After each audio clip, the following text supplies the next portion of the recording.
this is actually going to be the proper sort of update, not the just slideshow. I really wasn't bothered to do a video, so I was just shattered last night. So I'm actually going to do the proper video now, not taking pictures of the Viv and all that.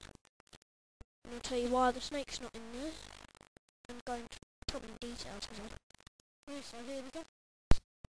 Right, so here we go with the leopard geckos. I don't want any negative comments with the sand, because, you know, you just really annoy me. And, you know, I've used it quite a lot in their life, so I've never had no problems.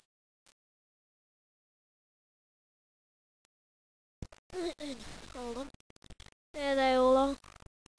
High yellow, normal, another high yellow. The male's that first one, and one in the middle is my female Millie. And there's Bailey, my other female. I'm not going to handle this all in that. I really don't want a properly bad little or something to start with. And the thing, Millie's putting quite a bit of weight on her. So, yeah.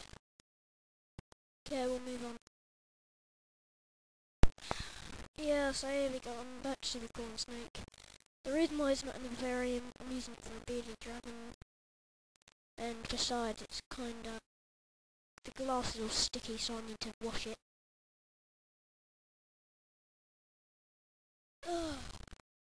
There's the corn snake.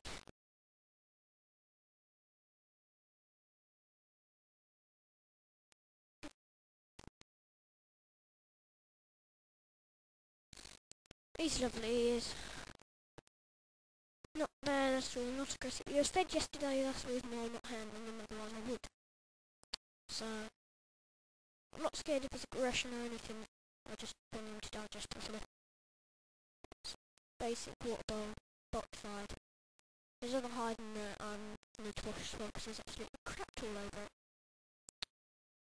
So, yeah. Just done that in case I want to go on that or something. He's about 2.5 3 foot long now, so